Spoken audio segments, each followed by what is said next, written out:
Aluma Capital, altyd aan die groei.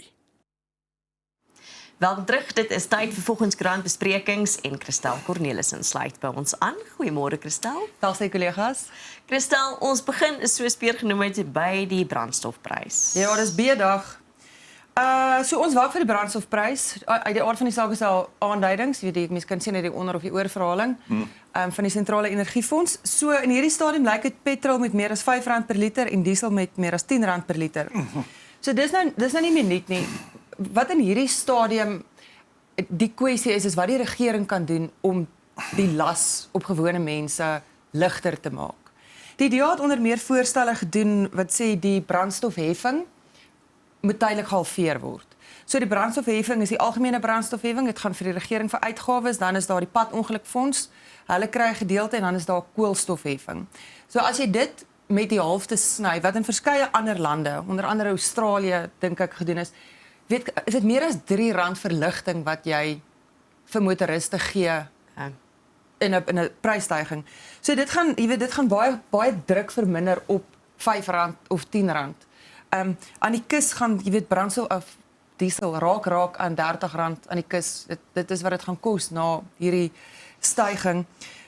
So ek dink die kwessie in hierdie stadium is dat die DA vra vir 'n dringende debat. Hulle sê die parlement kan nie nou in reses gaan voordat ons hieroor gepraat het nie. So daar is meganismes beskikbaar vir die regering, vir die minister van Finansies wat gebruik kan word om die las op Suid-Afrikaners ligter te maak. En ek dink dis hier waar mense se woede en frustrasie dikwels oorkom, want ek dink jy weet as jy gebraai het hierdie naweek is daar een ding waar jy gepraat het en dit is die prys van brandstof. En of jy dit gaan hê en of jy dit nie gaan hê nie. Die regering het meganismes om te help. En 'n mens kry die gevoel daar's 'n onwilligheid om iets te doen. Amper asof dis nie ons plan nie, so ons gaan dit nie in werking stel nie. En dis geweldig frustrerend vir gewone mense. Weet, dit is nie 'n unieke ding nie. Dis nie een of ander iets wat uit die lug uit gegryp is nie. Dit kan gedoen word. Dit is reeds in ander lande gedoen waar 'n regering wat omgee na sy mense kyk. En minstens, jy weet, wat 'n mens kan vra is dat ons parlement, die mense se verteenwoordigers moet praat daaroor. Ja. Kyk wat moontlik gedoen kan word. Dit is wat die DA nou voorvra vir 'n debat. Hulle noem dit 'n saak van nasionale belang. So die reëls maak voorsiening daarvoor dat hulle so 'n debat of 'n gesprek in die parlement kan hê om oplossings te probeer vind. Dis tog hoekom ons hierdie mense het.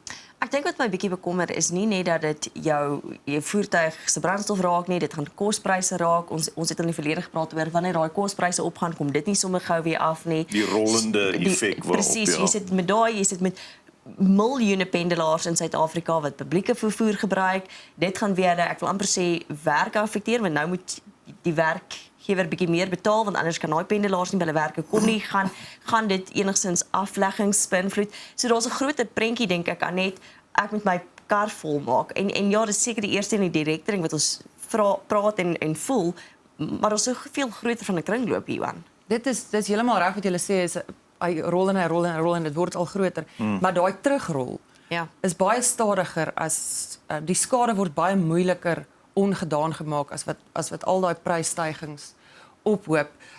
Weet jy, mense is kwaad. Ek voel ook geïrriteerd as mense dink aan van die volstasies wat hulle pryse vroeër verhoog het. So die mededingingskommissie het verbruikers gesê wat bewus is van sulke praktyke om te vra om dit aan te meld. Ja. So die mededingingskommissie, ons het baie kommissies in hierdie land. Dis een van daai wat darmtande het. Weet, hulle kan vir jou nogal swaar straf en gewoonlik waar dit saak maak is met jou sak, met jou geld. So wat hulle gevra het is mense moet gevalle waar brandstof verhoog is voordat hierdie prysaankondiging bekend gemaak is en is nog nie bekend gemaak nie. Waarvoor ons wag, weet ek nie. En daar was groot handelsname wat die oor vir al hulle takke gesê het reg oor die land, maak jou prys duurder deur die loop van die week. Nou, jy kan 'n argument voer, niks daarvan was onwettig nie. Was dit onwettig? Was dit reg? Was dit uitbuiting dalk? Ek dink dit is waar mense vies raak. Is net moet jy dit doen net omdat jy kan? Weet jy, 'n mens verstaan, jy diesel, ek benodig diesel, so jou argument is maar ek kan vir jou vra wat ek wil. Ek verstaan jy kan, maar moet jy? Ja. In die groter prentjie is dit reg. So die mededingingskommissie weet mense wat ontevrede is met Totaal. Volstasies wat hulle pryse verhoog het. Jy weet, hier's jou kans. Hulle kan skryf aan die kommissie en jy kan dit aanmeld. En ek dink dit is reg ook so dat iets soos die mededingingskommissie sê hier is ons. gebruik ons, laat ons hierna kyk. Absoluut. En daai parlementêre sitting is dink ek gesels hier is moeite werd. Vir ons gesels nou met Francois Smit, 'n motorindustrie kenner, en hy het my nou vanmôre net herinner toe ek hier instap, toe die Oekraïne oorlog begin het, was olie duurder as wat dit nou is. Hoekom betaal ons nou so baie? Maar anyway, dis maar net, ons sal later 'n bietjie daaroor gesels. Ons moet praat oor 'n bitter min van ons kykers dink ek weet wie Sisi Kampepe is. Maar Jacob Zuma en oud-president Thabo Mbeki, hulle weet presies wie sy is. Ja, en hulle geniet al glad, nee. Al twee oud-presidente is hof toe om Sisi Kampepe te verwyder. Kyk, sy is die voorsitter van die kommissie wat beweerde politieke inmenging by WVK sake ondersoek. Waar is 'n versoeningskommissie nog? Ja, so wat hulle sê is, ons het die WVK gehad, sy moet nou kyk of daar destyds politieke inmenging was, en as oud-presidente weet, moet hulle nou betrokke raak. So albei is hof toe, die Hooggeregshof in Johannesburg het die aansoek verwerp, maar eintlik op 'n prosedurele gronde. So die hof het bevind, hulle moes eers die toestemming van die hoofregter gekry het, voor hulle teen Sisi Kampepe gelitigeer het, en die aansoek is dan van die hand gewys. Nou, Jacob Zuma, hy is nie skaam vir die hof nie. Hy het gesê, hulle gaan die uitspraak bestudeer, en dan sal hulle verdere stappe oorweeg. Dit was my interessant geweest, die verklaring wat die Jacob Zuma stigting gister uitgereik het, het nie so baie sterk te velde getrek, soos wat die Zuma stigting of Zuma self van tevore al gedoen het. So hulle het gesê, hulle verskil van die uitspraak. Wat ek dink daarom 'n stap in die regte rigting is. Hoekom sal beide oud-presidente, wat dan politieke aanstellings is, haar uit 'n posisie uit wil hê waar sy moet juis oordeel vel oor politieke inmenging? Dis vir my, ek wil nie sê krykerrot nie, maar dis vir my baie interessant. Antwoord jy jou eie vraag? Haai, daar seker. Kyk, ek dink Zuma is nog ongelukkig, want destyds toe hy vir minagting van die hof tronkstraf opgelê is, was regter Sisi Kampepe ook die waarnemende hoofregter. Is dit? Ja, so ek is 'n bietjie geskiedenis. Geskiedenis, dat is altyd 'n geskiedenis. Nou, toe nou, klein bietjie. Kristal, dan nog smelters sluit. Hierdie is baie slegte nuus.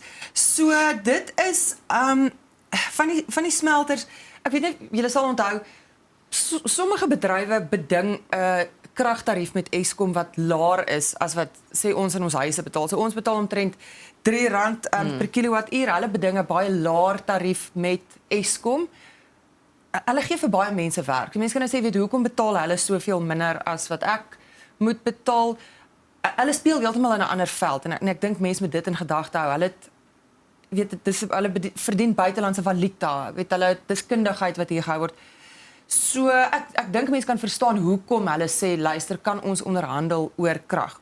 Nou met sommige van hierdie ondernemings is 'n kragtarief beding, 'n goedkoper een, maar met sommige van hulle nie. En ek dink as mens kyk na wat van hierdie mense sê, onder andere van Ferroglobe SA, wat sê daar's tans geen gesprekke tussen Eskom en Ferroglobe aan die gang nie. Dit moet ongelooflik frustrerend wees. As jy jou smeltery byvoorbeeld se deure probeer oophou en iemand soos Eskom engage net nie. Ja. Jy praat en jy praat en jy praat. Die minister maak 'n belofte, maar daar gebeur net niks nie. En wat hulle nog sê is dis basies 2 dae. Weet as daar nie een of ander stap gedoen word of aankondiging of besluit geneem word nie, mense gaan hulle werk verloor. Hulle praat onder andere van 65.000. Dis ongeskoolde werkers. So dis mense wat indringerplante versamel. Dit word dan gebrand, dit word as houtskool verkoop. Daai wat ons by die garage koop om Saterdag mee te braai. Dit is die mense onder andere wat dit versamel. Weet 65.000 mense se werksgeleenthede kan tog, ek dink antwoord iemand se oproep as hulle bel en sê kan ons praat hieroor. Ek dink jy's dit aan daai mense verskuldig. Jy's dit aan almal van ons tog verskuldig. Tog is daar hierdie beleggingsforum nou wat 2000 miljard rand gaan trek, sê die president. Ja. Hulle kan nie wag nie. Die laaste 5 jaar het net 1.500 getrek, maar hierdie ene nou moet 2000 miljard trek. Ons president is 'n ewige optimis. Dit moet jy sê. Hy sê ons beleggingskonferensies maak om byvoorbeeld baie opgewonde. Ja, en hy sê ons energie is op nou op die beste wat dit was. Ek is standvastig. Maar gaan sê jy dit vir Sê dit vir hierdie mense? Ferroglobe SA en die 65.000 mense wat wonder of hulle in April nog werk gaan hê? Absoluut. Hulle is nie so baie opgewonde nie. Nee. Dit hang maar vir mense lewe sien. Dit lyk vir my Nesvas sien die wêreld ook bietjie anders as die res van die wêreld. Nesvas se oogies, se brille is bietjie lyk iemand moet hulle brille vir hulle skoon maak want hulle sukkel om die nommers te tik op die lysie. Daar's 822 studente op Nesvas beurse wat alreeds spooke is. Ek bedoel reeds oorlede is. Jy gaan vir ons in die moeilikheid kry. Ek gaan waarskynlik. Jy gaan waarskynlik. Hierdie is om van te huil. So mense weet nie wat met die studente gebeur het wat oorlede is nie. Ek dink ons kan met sekerheid sê waar hulle nou is, het hulle nie meer 'n Nefsas beurs Het hulle meer beurs nodig nie. Nee. Terwyl daar 822 ander studente is wat dit baie nodig het.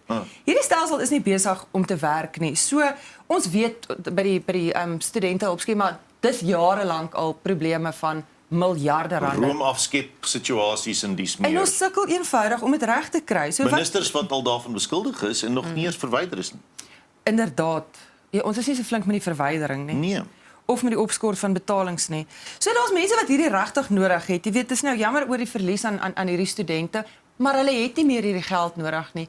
Hierdie skema moet sy sokkies optrek. Ja.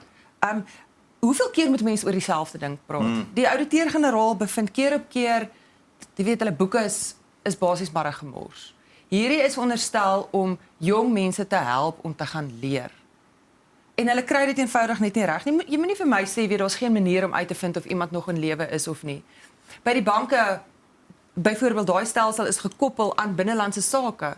Ons weet wanneer iemand dood is of nie dood is nie. As jy daar kom en jou man is oorlede en jy wil skielik 'n bankrekening, dan sê bank vir jou vinnig bring net vir my 'n sertifikaat. Hulle is baie mooi gekoppel aan daai stelsel. Waarom kan ons dit nie hier doen nie? Waarom kan ons nie sien nie? Ek dink dit is weer eens 'n geval van die politieke wil ontbreek. Dit pas ons nie om skoon te maak nie. Ek kan nie hierdie verstaan nie. Soos 'n deel van hulle is om ongelykhede soos reg te stel, soos jy sê mense geleenthede gee. Dis hulle werk. Dis hulle werk. As ek kyk na die jeugwerkloosheidssyfer, verstaan, hier is dit waar dit hupstootjie met gee. Daar's soveel mense wat nie kan gaan swat nie in ons land. En hulle kan nie hierdie uitsorteer nie. Ek verstaan dit net nie. Ek dink hulle kan. Maar ek gaan terug by ek dink nie daar's die politieke wil nie. Sure. Kristal, dan appelboorde in die kollig. Kyk, ek is maar 'n sakker vir 'n advertensie, nê? En slim advertensie maak vir my so gelukkig. So wat True Cape Fruit Marketing, hulle woeker nogal met die advertensies. So wat hulle nou wil doen is ek wil nou nie woorde gebruik hulle wil kinders vang nie. Want as jy nou 'n kind vang is dit 'n appel seker nou maar 'n regte ding om mee te vang. 'n Appel of 'n peer wat ook al. So hulle het 'n interaktiewe speletjie vir kinders, ek dink dit is tussen 8 en 12 en jy kan dit saam met jou ouers speel en die hele doel van die oefening is om deur True Cape se appelboorde by Grabouw te werk. So jy met die pype navigeer en jy moet die vrugte sorteer met 'n blinddoek aan. Ag sulke goed maak my baie opgewonde. If you can't beat them, join them. Nee, ons kan nie die kinders van die screens afkry nie. So as daar 'n appel in hulle kan inkry, dan sê ek mooi gedoen. So nooit advertensie. Jy lyk vir my nooit glad advertensie. Ja, ek Ja, het- so lus wees vir 'n appel. Ek het probeer al, maar die sygstokkies wen elke keer. hulle vat die sygstokkies. Jy moet harder probeer. True Cape gaan nie vir jou 'n agent suigstokkie maak nie. Net agent apple. Kom gaan probeer. Nice. Kristal, baie dankie vir die saamgesels. Dankie kollegas, gaan maak vol. Ons maak so. Dis Kristal Cornelis en ons is nou weer terug. Aluma Capital, altyd aan die groei.